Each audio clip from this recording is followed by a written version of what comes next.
Түрк лидери Режеп Тайип Эрдоган коронавирус пандемиясына байланыштуу чет өлкө мамлекеттер менен авиа каттамдарын токтотконун билдирди.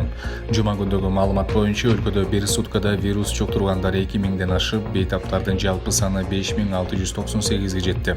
Ал эми коронавирустан 92 киши көз жумган. Ушул тапта Туркияда массалык иш-чаралар токтотулуп, эл көп барган бир катар жайлар жабылган. Мындан сырткары 65 жаштан өткөндөргө үйдөн чыгууга тыюу салынган. Италияда 27 марттагы 40 сутка ичинде коронавирустан 919 адам көз жумганы маалымдалууда. Бул пандемия башталгандан берки дүйнөдөгү эң жогорку көрсөткүч болду.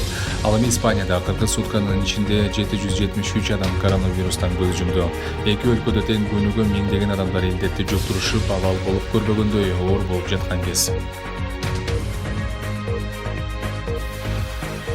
Өзбекстанда коронавирус илдети менен жабыркагандардын саны 16га көбөйгөн. Ага байланыштуу бүгүн 28 мартка карата өлкөдө 104 адам вирус жуктурганы аныкталган.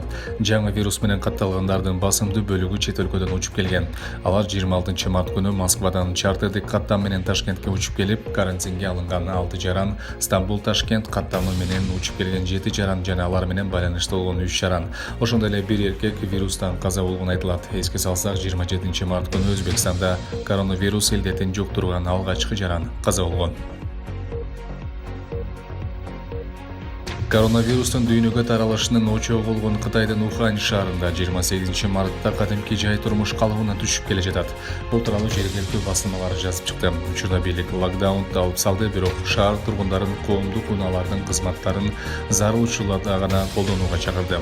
Ошондой эле бир катар ишканаларда ишин калыбына келтире баштады.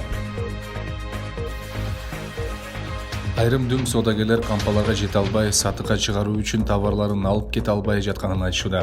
Биз чегене саткан дүкөндөргө товарларды убагында жеткирүү үчүн кампаларга барууга уруксат беришибиз керек.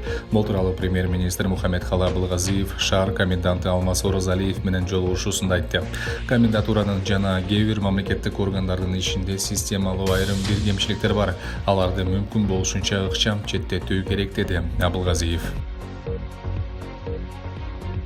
26 мартта Өзбекстандын президенти Шавкат Мирзиёев өлкөнүн кылмыш процессуалдык жана административдик жоопкерчилик тууралуу кодекстерин өзгөртүүлөрдү киргизүү тууралуу мыйзамга кол койду.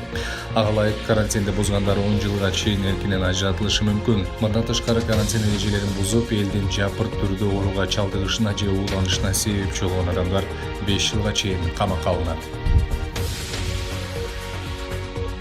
Вьетнамдын Нячанг шаарында мейманканаларда иштеген 20дан ашуун кыргызстандык учурда мекенге кайта албай турат. Бул тууралуу алардын бири Кутман Молдокунов Азаттыкка билдирди.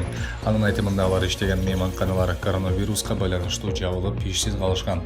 Маалыматтарга караганда, Вьетнамдагы кыргызстандыктардын көбү тейлөө тармагында иштейт. Ал эми Тышкы иштер министрлиги чет жактан келе албай жаткан жарандарына жардам берүүнүн жолдорун караштырып жатат деген маалымат тарады.